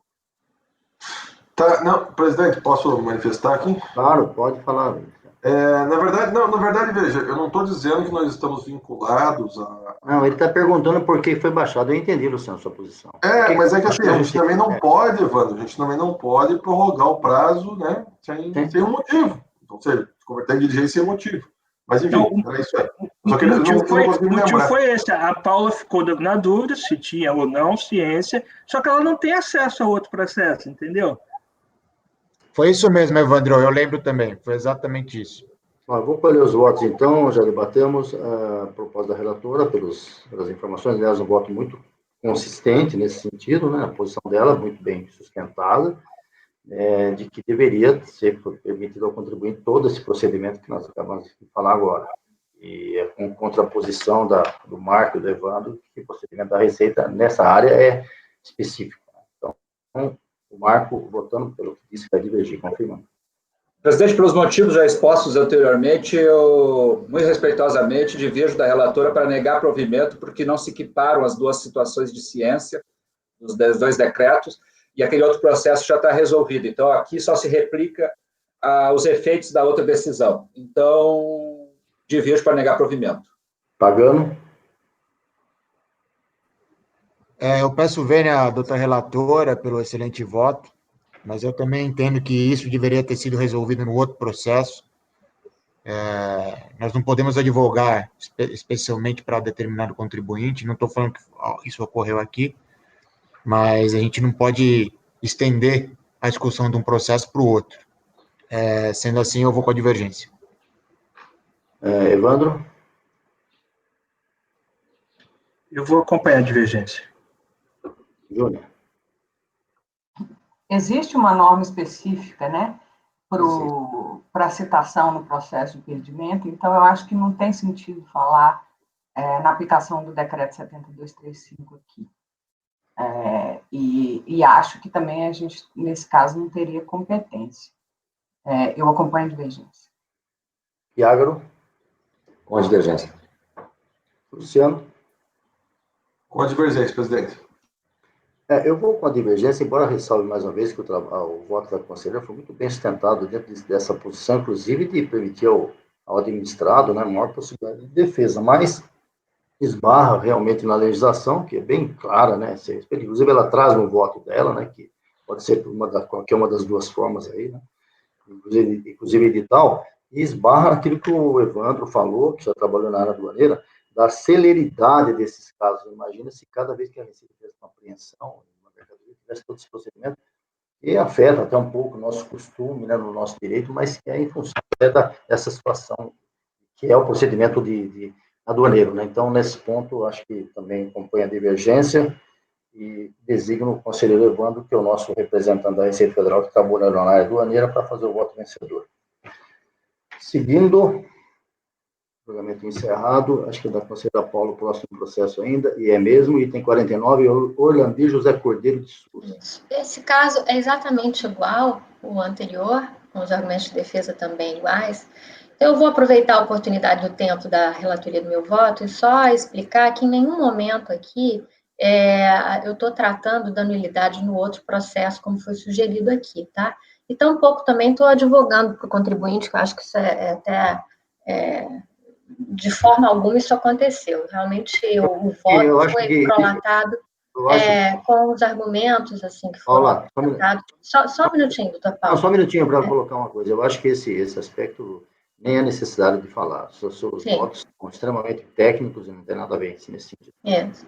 Então, acho que, como eu até ressaltei no meu voto, não se trata aqui da gente discutir a nulidade daquele processo, que realmente não é da nossa competência, mas dos efeitos daquele processo nesse. Então, meu voto ele foi elaborado nesse sentido, tá? Que os efeitos daquele, no meu entendimento, não podem ser trazidos para cá, até pelos motivos já relatados. Mas se vocês forem ver, o voto Orlandir, ele tem exatamente os mesmos termos e a mesma fundamentação, porque o caso é igual. Nós convertemos também diligência na mesma sessão daquele outro, e as conclusões que eu chego são as mesmas. Então, a gente até pode, se vocês quiserem dar uma olhadinha no processo, mas o voto é idêntico. Bom, então eu acredito que não havendo diferença, né, nem na parte fática, nem de direito, a conclusão é a mesma, então, também por maioria de votos, negado o provimento, vencido a relatora, e o conselheiro Evandro faz o voto vencedor. Julgamento encerrado, obrigado, Paula. Conselheiro Iagro, o item seguinte é seu, 50, Keilana Cruz Luiz, é o contribuinte.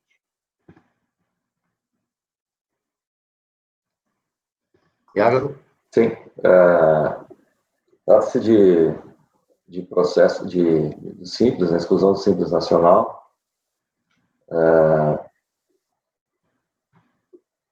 E a referida exclusão é em virtude do contribuinte ter comercializado mercadorias objeto de descaminho, tá, nos termos do artigo 29, 7º da Lei Complementar 123. O recorrente argui em manifestação de conformidade que a citação por edital junto do auto de infração foi irregular e que havia apresentado a documentação que demonstrava a legítima aquisição das mercadorias. A DRJ, ao analisar a manifestação de conformidade, decidiu válida a exclusão em razão da apreensão do estabelecimento e decretação de pena de perdimento dos produtos no referido processo administrativo. Em sede de recurso de folhas 188 e 193, o contribuinte alega que não teve tempo hábil para comprovar a aquisição regular das mercadorias, apreendidas por estar hospitalizada, que a autoridade lavrou auto de infração de perdimento sem considerar a análise de qualquer documentação. Em razão de a titular da empresa individual estar hospitalizada e que a ciência daquele auto de infração se deu por via edital, que, mesmo sem possuir ciência do auto de infração de perdimento, apresentou documentação que comprovaria a regular aquisição dos produtos. Os documentos apresentados após a lavatura do auto de infração foram objeto de análise, mas foram considerados incompletos.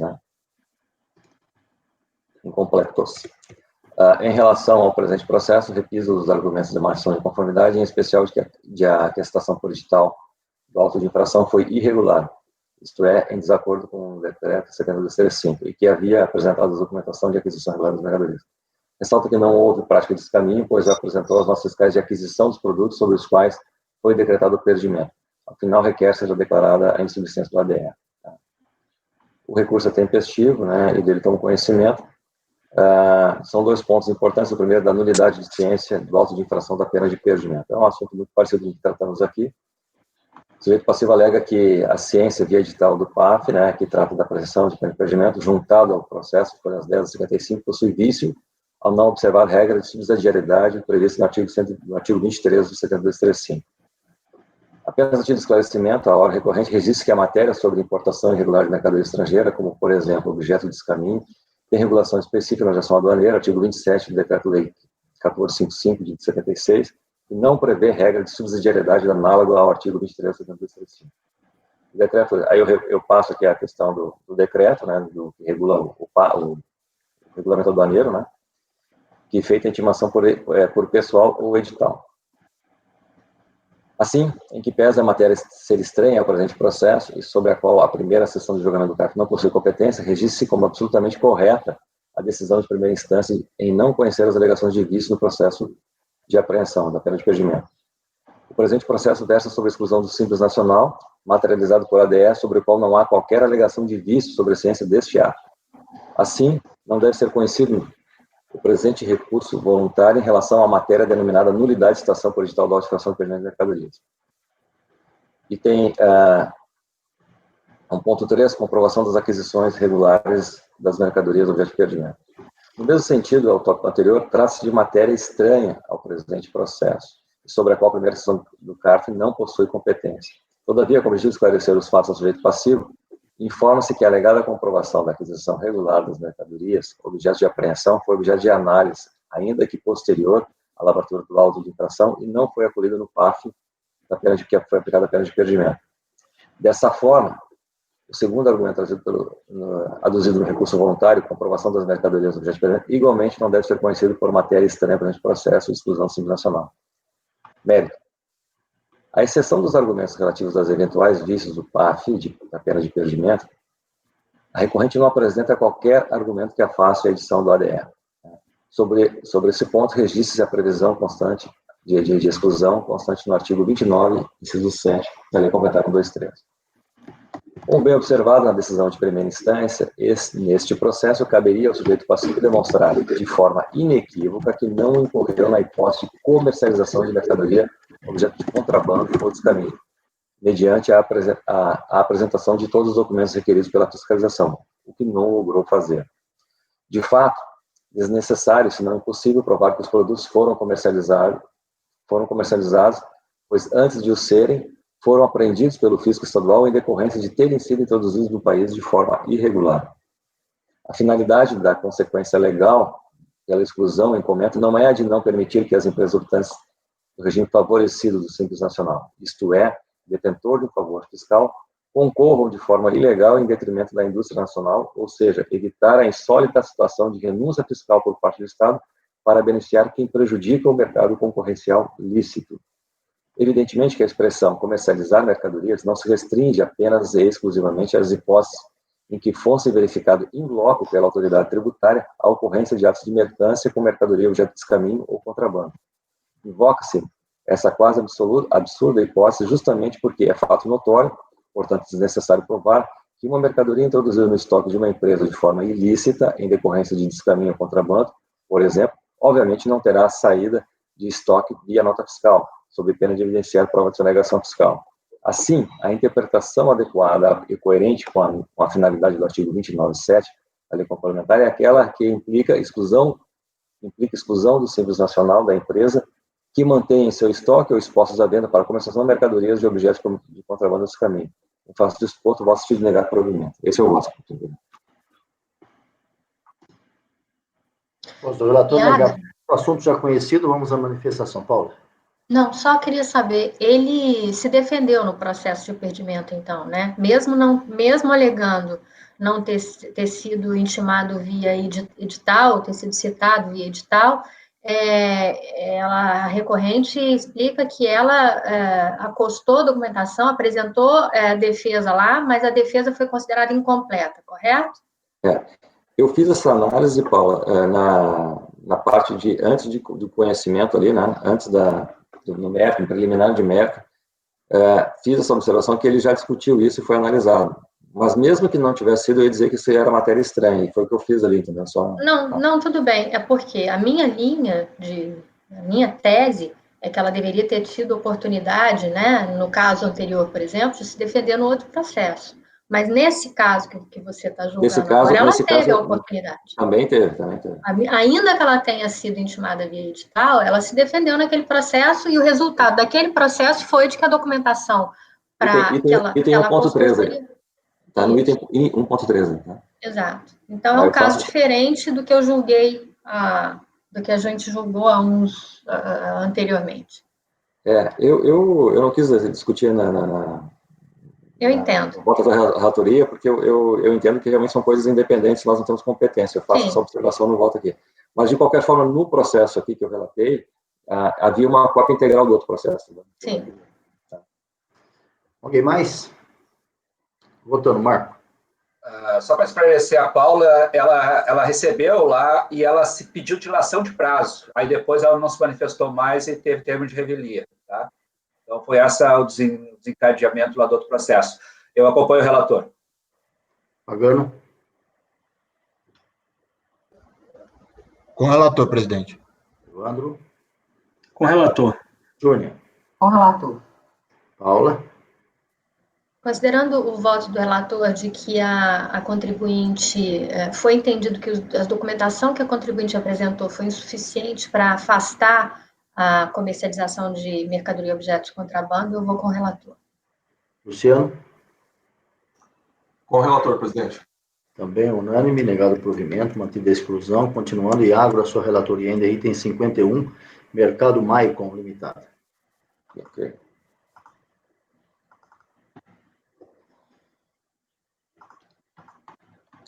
Bom, essa também é comércio de mercadoria, oriundo de contrabando desse caminho. Eu vou aqui no relatório, aqui na terceiro parágrafo, a hora recorrente arguiu em manifestação de conformidade que as mercadorias apreendidas, 150 carteiras de cigarros, né, não estavam sendo objeto de comercialização ou expostas à venda, pois não pertenciam ao contribuinte. Né? Essas mercadorias foram apreendidas no estabelecimento, mas ele disse que não pertencia a ele. A DRJ analisar a manifestação de conformidade exigiu válida a exclusão em razão da apreensão no estabelecimento e da decretação da pena de perdimento dos produtos estrangeiros destinados à revenda, conforme o PAF de pena de perdimento. Em sede de recurso voluntário, né, folha 103 a 153, a recorrente alega que os bens apreendidos, né, não estavam sendo comercializados ou expostos à venda, como foi indevidamente narrado na representação fiscal. Alega que os cigarros estavam acondicionados em caixa de papelão embaixo de um balcão, conforme o boletim de ocorrência lavrado pela Polícia Civil.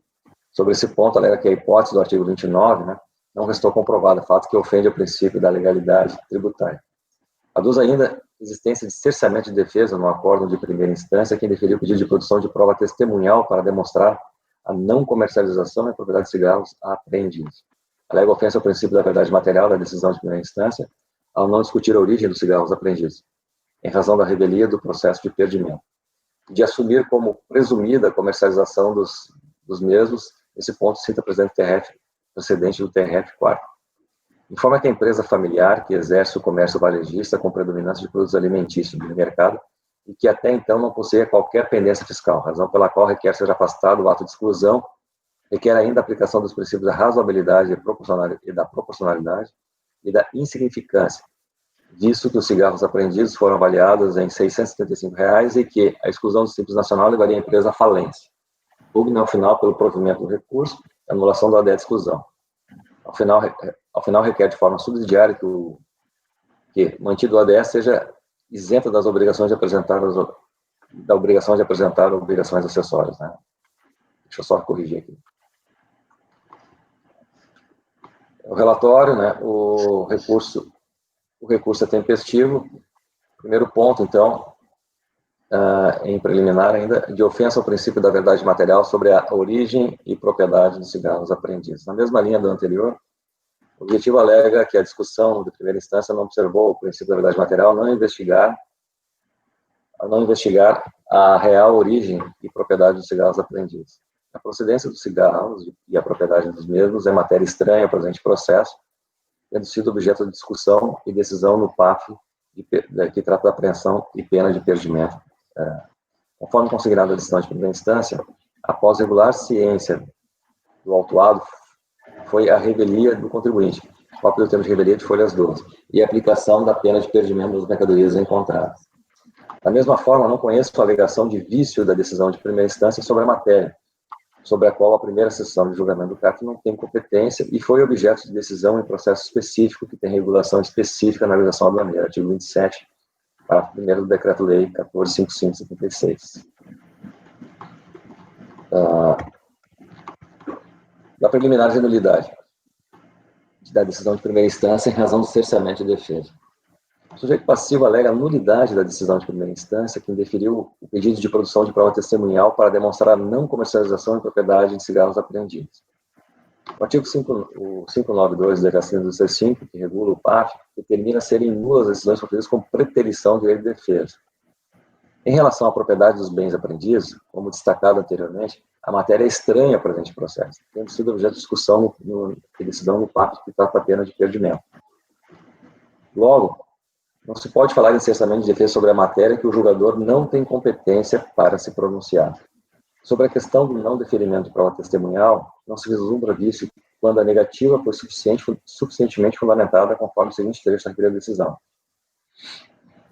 Dessa forma, diante da fundamentação, eu não cito os argumentos da decisão de primeira instância, dessa forma, diante da fundamentação para não determinação de oitivas de testemunhas e pela impossibilidade, por ausência de competência em relação à matéria de propriedade de bens apreendidos, rejeita a preliminar de nulidade e cerceamento de direito de defesa.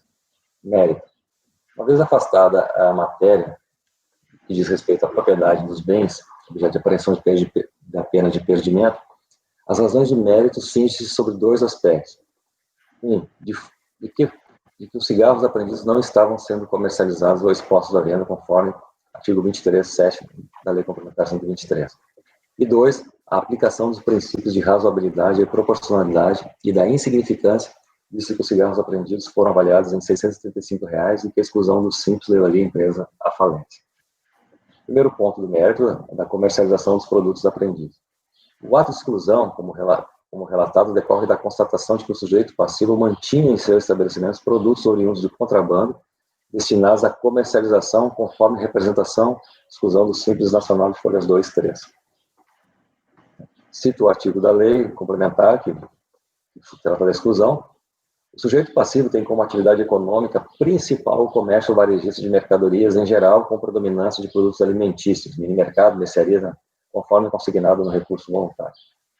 Ou seja, o objeto social da recorrente inclui a comercialização de cigarros de origem lícita. Os cigarros de origem ilícita, apreendidos de forma regular e sobre os quais foi aplicada a pena de perdimento, ainda que não se encontrassem livres para acesso aos clientes, como ocorre com os demais produtos expostos de origem lícita, integravam o estoque do estabelecimento comercial, pois foi no estabelecimento comercial que se deu a apreensão. De fato, desnecessário, se não impossível, provar que os produtos foram comercializados, pois antes de o serem, foram apreendidos em decorrência de terem sido introduzidos no país de forma irregular. É desarrazoada a hipótese de que não restaria configurada a hipótese de exclusão prevista no artigo 29.7 da Lei Complementar 123. Pelo fato de os produtos originalmente destinados à comercialização terem sido objeto de apreensão antes do ato de comércio. A finalidade da consequência legal pela exclusão em comércio é a de não permitir que empresas optantes do regime favorecido do Simples Nacional, isto é, detentor de favor fiscal, concorram de forma ilegal em detrimento da indústria nacional, ou seja, evitar a insólita situação de renúncia fiscal por parte do Estado para beneficiar quem prejudica o mercado concorrencial ilícito. Evidente que a expressão comercializar mercadorias não se restringe apenas e exclusivamente às hipóteses em que fosse verificado em loco pela doutrina tributária com a ocorrência de atos de mercância com mercadoria objeto de descaminho contrabando. Invoca-se essa cláusula absurda hipótese justamente porque é fato notório, portanto, desnecessário provar que uma mercadoria introduzida no estoque de uma empresa de forma ilícita, em decorrência de descaminho contrabando, por exemplo, obviamente não será saída do estoque via nota fiscal, sob pena de evidenciar prova de sonegação fiscal. Assim, a interpretação adequada, coerente do artigo 29, é aquela que implica exclusão do Simples Nacional de empresa que mantém em seu estoque ou expostas à venda para a comissão mercadorias objeto de contrabando a descaminho. Da aplicação dos princípios da razoabilidade, da proporcionalidade e da insignificância. Pugna recorrente que, dado o valor de avaliação das 150 carteiras de cigarros apreendidas, no valor de R$ 635, seja mantido no Simples Nacional ou subsidiariamente seja dispensado das obrigações acessórias retroativas. Como referido em tópico anterior, a consequência legal de comercializar mercadorias, objetos como contrabando de descaminho, é a exclusão de ofício, a partir do próprio mês em que se verifica a infração. Não compete ao CARF negar efeitos de lei que tenha presunção de validade. Nisso se inclui a flexibilização de texto expresso legal, que prevê uma consequência para o fato típico e não desejado pelo legislador, mediante a aplicação dos princípios de direito, que tem como finalidade a integração, a interpretação do ordenamento jurídico, jamais de negar vigência e eficácia à norma fixada em lei. Esta é a inteligência da súmula CARF número 2. Pelos mesmos argumentos de ausência de competência do CARF, não se pode dispensar o contribuinte, obrigado por conta do artigo 113 do CPM, de prestar deveres instrumentais à administração tributária. Ressalte-se, no entanto, como corolário da exclusão do Simples, que o dever de prestar informações não retroage, mas se aplicam apenas a partir do mês em que se deu a exclusão, conforme o artigo 29, parágrafo 1º da Lei Complementar 123. Então, se exposto, volta ao sentido de negar o provimento do recurso voluntário, apresentar o direito passivo. Esse é o voto, senhor presidente. Algum comentário? Eu tenho. Nesse caso também, diferentemente dos outros que a gente julgou, o contribuinte, ele não alega nulidade do primeiro, nem que ele não foi intimado. Ele trouxe a discussão da comercialização de mercadoria para dentro desse processo e que o relator, então, analisou. Os outros argumentos da defesa são a negativa de produção de prova testemunhal, né, que também foi avaliada, e depois a aplicação dos princípios da legalidade, do princípio da verdade material, da razoabilidade, da proporcionalidade e do princípio da insignificância, que são também, a gente não tem como avaliar, até por causa da nossa competência. Então, já adiantando também o meu voto, eu vou acompanhar o relator nesse sentido. Alguém mais quer se manifestar? Então, é unânime. Obrigado por provimento. Vamos dar um intervalinho de 5 minutos. Presidente, só um minutinho, presidente. Desculpa, Luciano. Eu divirjo, né, em virtude da minha posição. Desculpa, Luciano. Realmente, nesse caso, se você pensa diferente, tá? Mas, No anterior, você não divergiu, era a mesma situação. Mas acho que é um pouco diferente isso aqui. As fundamentos são diferentes. Deixa ele falar. Vai lá, Luciano. Não, na verdade, eu entendo que a comercialização ela tem que ser comprovada, não é só em estoque. Então tem que ser essa situação. No outro eu entendi que tinha sido diferente, tinha sido comprovado. O outro foi pior, Luciano. O outro não, foi a mesma situação. Foi aprendido no estabelecimento. Eu até quando faço esse argumento ali, eu faço em tua homenagem, entendeu? O Luciano pensa que tem que ser pego no flagrante, não, Luciano? Mas é impossível isso. Não, presidente, eu não penso que tem que ser pego no flagrante. Pode ser qualquer forma de demonstração. Então, assim... Por exemplo, nesse caso, só para fazer uma colocação, nesse caso que estava lá no estoque da empresa, lá, não é motivo? Não, presidente, veja, o que eu entendo é o seguinte, o tipo é comercializar mercadoria proveniente de contrabando descaminho. Ok. Eu não estou discutindo contrabando descaminho, tá? Isso é um outro processo, chegou para a gente já nesse sentido. Eu entendo que o comercializar é efetivamente, ou seja, o sujeito tem que fazer a transferência da titularidade. Como que isso vai ser comprovado? Pode ser de qualquer forma. Não é que o fiscal tem que ficar na porta. Então, mas veja bem, só para fazer um contraponto, acho que nós estamos conversando no mesmo sentido, mas o próprio relator colocou, do jeito que as coisas estão, jamais vai ter essa comprovação, porque a não ser que seja no flagrante, porque como isso não está no estoque, jamais sairá do estoque oficialmente. Então, nunca vai ter essa informação. Tem, presidente. Nós tivemos... Como é que ele vai tirar uma nota fiscal de venda de uma coisa que não tem nota fiscal de entrada? É que, presidente, o cachorro tem que abanar o rabo, não o rabo o cachorro. Então, a lei... Voltamos não, a lei está prevista a comercializar. O legislador, se ele errou, eu não posso adaptar a situação à lei. Eu tenho que adaptar... O conceito de comercializar é de cada um. O meu é bem mais amplo, inclusive, do relator. Isso, exatamente. Mas eu alego, inclusive, que, por exemplo, para determinação de contrabando e descaminho, está previsto lá que a mera exposição da mercadoria caracteriza. Se o senhor lê o tipo penal lá, ele fala, olha, contrabando... Jamais vai expor uma mercadoria que foi feita objeto de contrabando. Não, mas veja, a lei, nesse caso, define. Já na lei complementar está escrito apenas comercializar, não apenas expor. São coisas diferentes. Eu entendi. Sua posição é sempre, me desculpe, eu realmente tinha esquecido a sua posição, mas eu acho que o Iago levantou uma situação que acho que o caso anterior era bastante semelhante. Se você quiser reformular seu voto.